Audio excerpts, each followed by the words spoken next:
Halo semuanya, selamat datang di channel Sound Dignity bersama dengan saya Sebastian yang seperti biasa akan sharing info dan racun mengenai dunia personal audio, baik itu audio portable ataupun desktop audio. Jadi kalau kalian tertarik, gak perlu ragu lagi untuk subscribe, nyalakan tombol notifikasi, serta follow juga Instagram kita di Sound Dignity, agar kalian tidak ketinggalan update terbaru mengenai dunia audio portable dan desktop audio. Oke, di video kali ini kita akan membahas headphone dari HiFiMan, yaitu HiFiMan HE4XX atau H4XX atau H4XX or whatever. Ini headphone-nya. Gimana suaranya? Bumper dulu.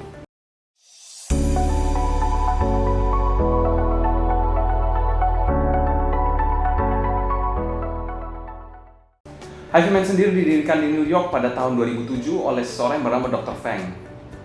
HiFiMan sendiri masih sangat eksis sampai sekarang dengan produk-produk mereka yang tetap leading di kelas headphone. Sebut saja seperti HiFiMan Aria, HiFiMan Susvara, HE5, HE6, HiFiMan Sundara yang masih menjadi pilihan yang cukup menarik di kelas headphone planar. HE4XX sendiri merupakan salah satu headphone HiFiMan yang bisa dikategorikan masuk dalam kategori yang cukup terjangkau harganya, yaitu dipasarkan di harga $159 atau mungkin sekitar 2 jutaan lebih kalau sampai ke Indonesia termasuk pajak dan biaya lain-lain. Jadi harganya bisa dikategorikan cukup affordable untuk kelas headphone planar. Mengingat headphone planar itu biasanya di atas 3-4 jutaan sih rata-rata. Jadi HiFiMan ini salah satu yang provide headphone planar dengan harga yang cukup affordable. Namun selain HE4XX ini masih ada headphone planar lain dari HiFiMan yang bisa dikategorikan cukup terjangkau juga harganya, yaitu HE350 kalau saya tidak salah. Mungkin kalian yang lebih paham bisa tulis di kolom komentar di bawah. Selanjutnya akan kita bahas packaging dari HE4XX ini. Untuk packaging dari HE4XX ini kita bisa lihat di sini Innovating the Art of Listening HiFiMan. Ini ada gambar headphone-nya, ada tulisan besar mesh drop di bagian sampingnya. Ini ada sedikit spesifikasinya kalau kita lihat di sini. Weight-nya 405, nggak sampai 500 gram.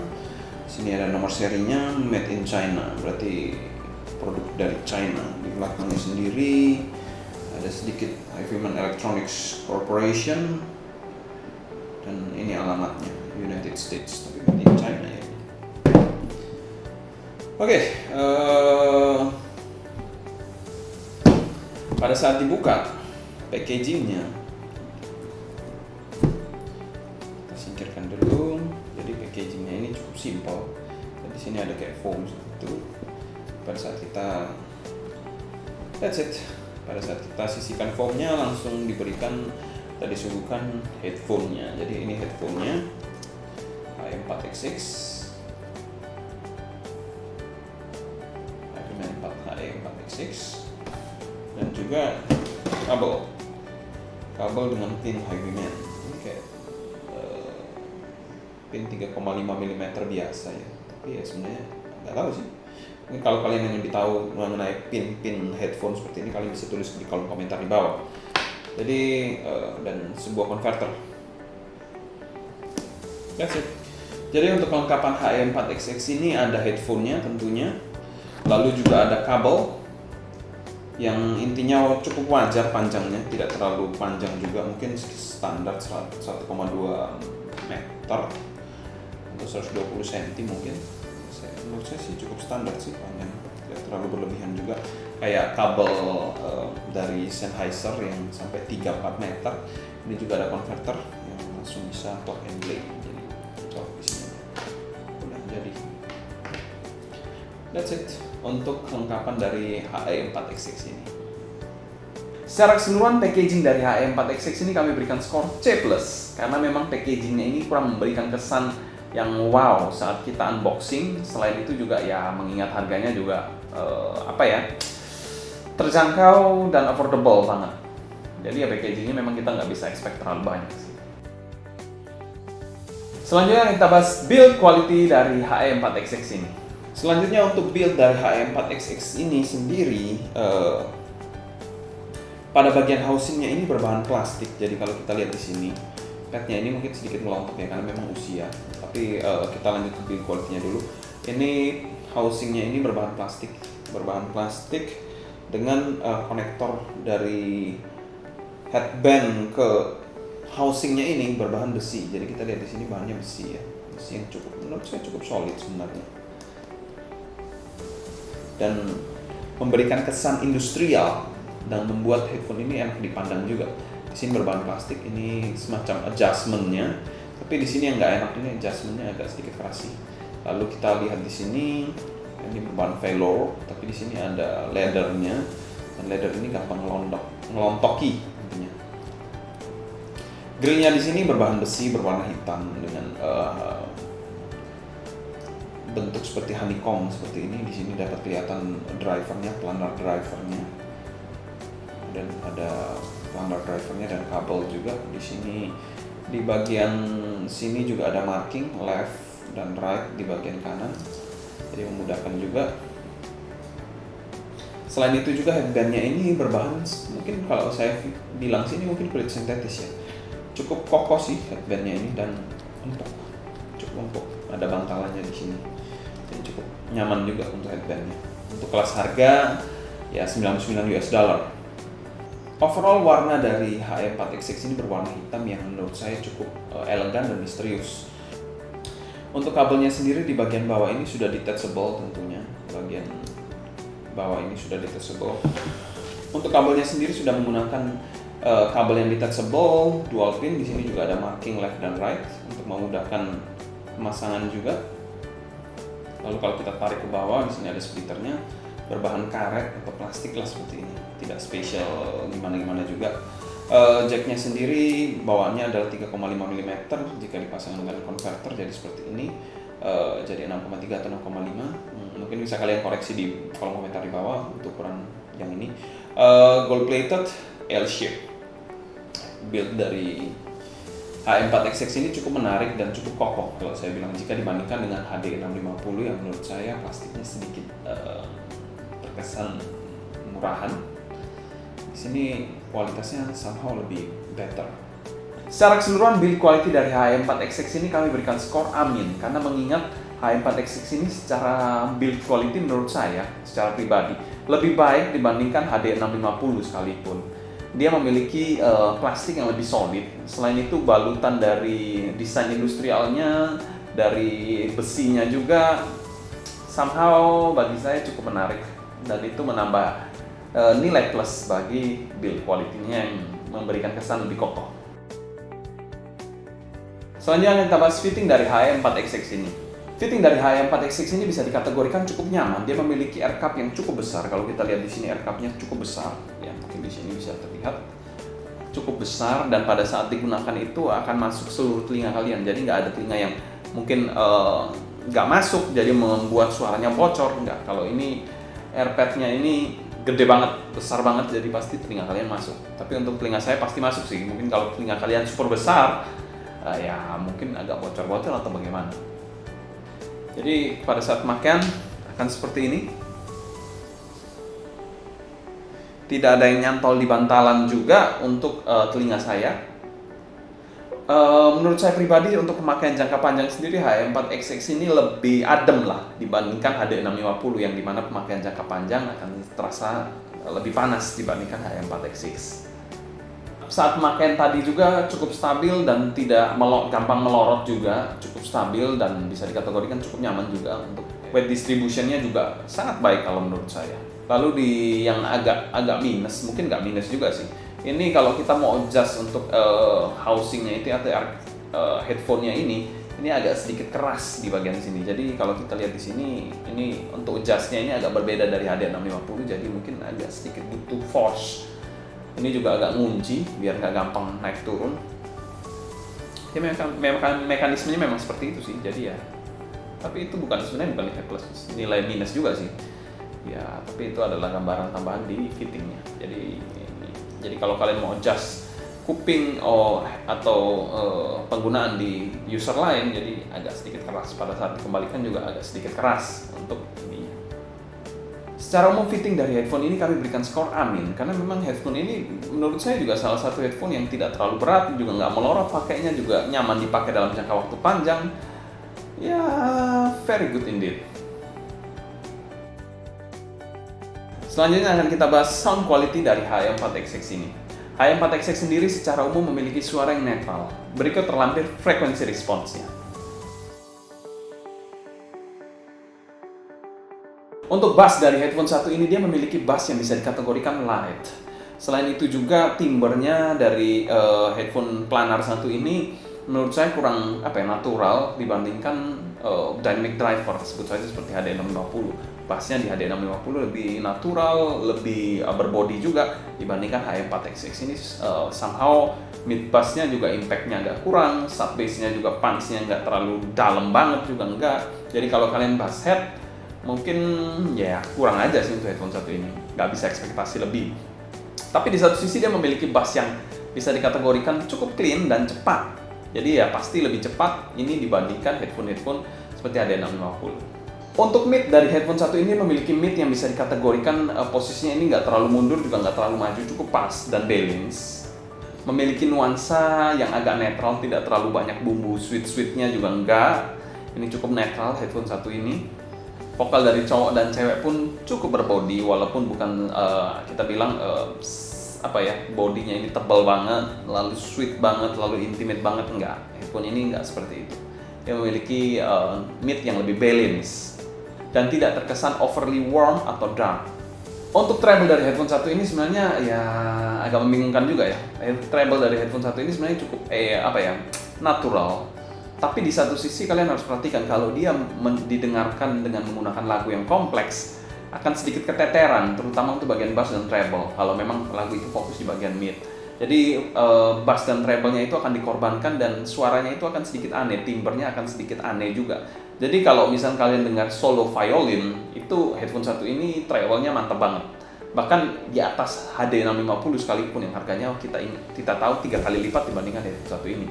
Tapi kalau lagunya terlalu kompleks, headphone satu ini rasanya tidak dapat mengakomodir mikro-mikro detailnya, dan itu membuat suara-suara detail di luar makro detail itu akan sedikit aneh kalau bagi saya. Bahkan terkesan fail, terkesan unnatural, metallic, seperti itu sih kalau memang lagunya terlalu kompleks. Tapi kalau lagu solo, good, very good indeed, treble. Secara keseluruhan tonalitas dari HM4XX ini kami berikan skor B. Selanjutnya akan kita bahas teknikalitas dari headphone satu ini.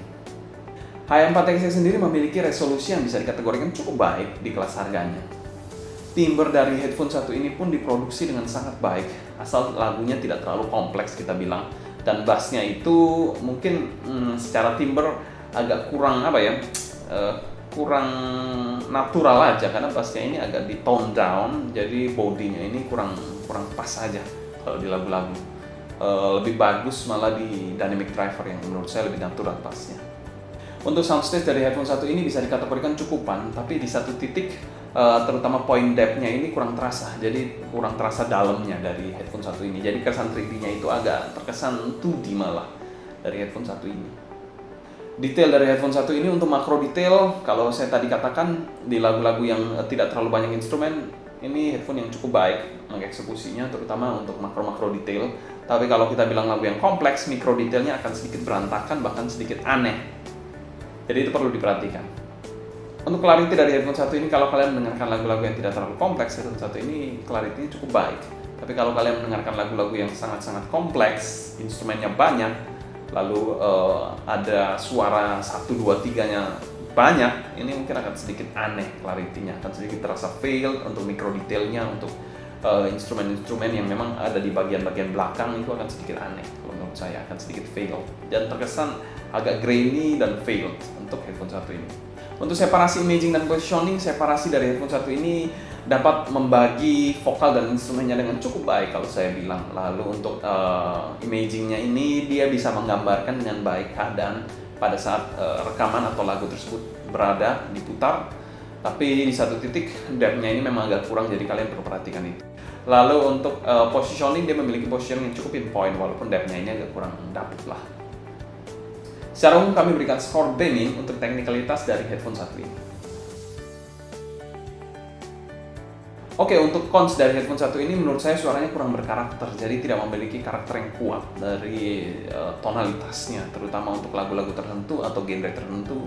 mungkin akan sedikit apa ya, kalau kalian mendengarkan lagu pop juga akan sedikit kurang dapet sih feel-nya, kurang dapet emosinya juga, apalagi lagu-lagu vokal khusus gitu kurang dapet apa ya, sweet-sweetnya, intimate-nya juga kurang dapet ya, mungkin agak sedikit nanggung kalau menurut saya. Untuk pro-nya dari headphone satu ini, price point-nya ini very good untuk kalian yang baru nyemplung di dunia headphone dan mau ingin mencoba headphone planar dengan value yang cukup oke lah kalau saya bilang. Nah, HM4XX ini bisa menjadi salah satu alternatif. HM4XX ini secara value for money kami kategorikan fair value karena dia memiliki harga yang cukup affordable, memiliki build yang cukup baik, suara yang memang agak sedikit kurang berkarakter kalau saya bilang, tapi dia memiliki harga atau price point yang bisa dikategorikan menarik untuk sebuah planar entry level, dan kami berikan skor B- untuk value for money.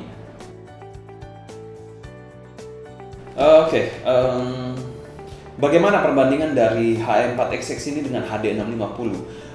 Kalau dari build, saya rasa kalau kita lihat sekilas saja sudah memiliki build yang memang eksekusinya sedikit berbeda. Ini agak sedikit kopong sih kalau saya bilang.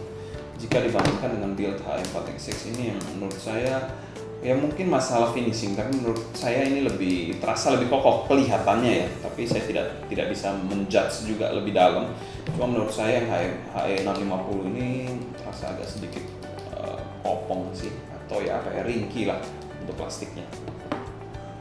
Lalu kalau kita lihat di bagian fitting sendiri, dia memiliki air cup yang sedikit berbeda. Ini agak memanjang, ini bulat.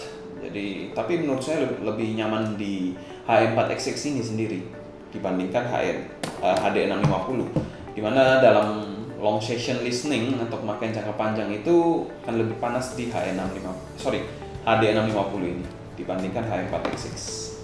Selain itu juga untuk adjustment dari kedua headphone ini mungkin sedikit berbeda. Ini kalian harus mendorong di sini, dan ini cukup keras dibandingkan HD650 ini yang lebih mudah adjust. Cukup kalian sliding seperti ini aja lebih mudah dan lebih friendly lah. Jadi kalau kalian sudah terbiasa dengan satu settingan seperti ini, mungkin nggak gampang berubah juga ya. Ini lebih ketat, lebih sulit aja untuk dirubah adjustment dari headband atau headphone-nya ini. Sama-sama juga sudah detachable, cuma pinnya berbeda, jadi perlu diperhatikan. Jadi pin dari HiFiMan ini dengan HD650 ini berbeda, jadi tidak bisa menggunakan kabel yang mirip. Jadi kalau kalian punya dua headphone ini mau ganti kabel ya mesti buat dua kabel yang berbeda gitu. Sound wise, HD650 ini warmer, smoother, lebih smooth, lebih nyantai juga dibandingkan HE4XX ini. Selain itu kalau dari segi bassnya, bass dari HD650 ini lebih gemuk. Selain itu lebih gemuk dan lebih lambat. Bass dari HE4XX ini lebih cepat, lebih light, tidak terlalu berbody lah kalau saya bilang, dan lebih lebih kurang impactnya dibandingkan HD650 yang memiliki bass yang lebih fun, lebih nyantai, fun. Di sini bassnya lebih ringan, lebih cepat juga. Lalu kalau dari segi mid dari HD650 ini karakternya super banget. Dia memiliki mid yang buttery smooth, berdaging, bodinya tebal juga. Ada kesan-kesan sweetnya juga dari HD650 ini, yang menurut saya salah satu poin yang menarik dari HD650 yaitu midnya, dan juga lebih smooth dibandingkan HE4XX ini. Mid dari HE4XX ini konteksnya lebih balance, tidak terlalu banyak bumbu, bodinya juga tidak setebal dari HD650, gak se-intimate juga, jadi midnya ya bukan mundur juga sih, maksudnya agak posisi yang pas lah. Kalau di sini agak intimate midnya dibandingkan mid dari HE4XX ini. Lalu kalau dari segi treble, HD650 ini memberikan treble yang lebih lebih smooth, lebih nyantai juga, nggak nyerang, lebih friendly lah untuk kalian yang sensitif terhadap treble yang nusuk. Di sini HM4XX ini memiliki treble yang somehow lebih natural, lebih cering juga menurut saya. Tapi perlu diperhatikan bahwa HM4XX ini pada saat dia digunakan untuk mendengarkan lagu-lagu kompleks, akan apa ya, mikro detail dari treble atau bass itu, misalkan dalam satu lagu yang kompleks ada bass, ada treble, ada midnya, itu akan kurang fokus. Maksudnya di sini agak sedikit blur atau sedikit fail. Malah kalau kita dengarkan solo dari biola itu akan lebih apa ya, HM4X6 ini lebih bersinar. Jadi kalau misalnya dia digunakan untuk mendengarkan lagu-lagu kompleks akan sedikit apa ya, ya somehow mikro detailnya itu terdengar aneh bagi saya. Jadi ya itu sih poin-poin yang mesti diperhatikan dari HM4X6 ini. Jadi kalau lagu-lagu kompleks menurut saya lebih bagus di render di HD650 dibandingkan HM4X6. Tapi kalau kalian mendengarkan lagu yang solo violin atau misalkan vokal solo, itu mungkin akan lebih enak di HM4X6. Tapi sekali lagi enak itu dalam konteks yang subjektif. Jadi menurut saya enak, belum tentu menurut kalian juga enak. Jadi itu perlu diperhatikan baik-baik. Jadi karakternya ini memang sedikit berbeda. Ini sedikit bassnya ini less warm, bassnya juga nggak terlalu gebuk banget, light juga tapi cepet. Midnya juga lebih balance dan high-nya juga lebih bagus, lebih natural dan lebih lepas juga dibandingkan HD650 yang midnya ini somehow lebih sweet berkarakter, bassnya juga lebih gebuk, lebih slow, dan treble-nya ini lebih apa ya, smoother, on the smoother side, lebih nyantai juga. Ya itu sih. Jadi kedua headphone ini memiliki karakter yang mungkin sedikit berbeda saat mendengarkan lagu-lagu khusus. Ini lagu-lagu kompleks atau lagu-lagu vokal, heavy vocal ini very good. Ini mungkin ya untuk lagu-lagu yang agak-agak apa ya, single instrument itu lebih bagus sih, lebih fokus dia, bisa meng-highlight. Tapi overall ini balance, natural balance, cukup balance. Ini lebih ke arah warmer to dark. That's it. Kesimpulan, kalau kalian ada budget 2 jutaan, kalian mencari headphone planar, ini bisa menjadi alternatif yang patut kalian pertimbangkan, HM4X6. Karena setahu saya headphone planar itu biasanya rata-rata agak mahal sih. Jadi kalau HM4X6 planar 2 jutaan, it's very good deal I think. Tapi kalau di luaran sana banyak kan sih 2 jutaan itu paling dynamic driver sih harusnya. Dan ini planar coy, planar. Kalau kalian ada pertanyaan mengenai HM4X6 ini, kalian bisa tulis pertanyaan kalian di kolom komentar di bawah. Mungkin sekian dulu untuk video kali ini. Saya Sebastian dari Sound Dignity pamit undur diri. Sampai jumpa di video berikutnya. Happy listening, stay healthy, dan jangan lupa pakai masker saat aktivitas di luar, and ciao.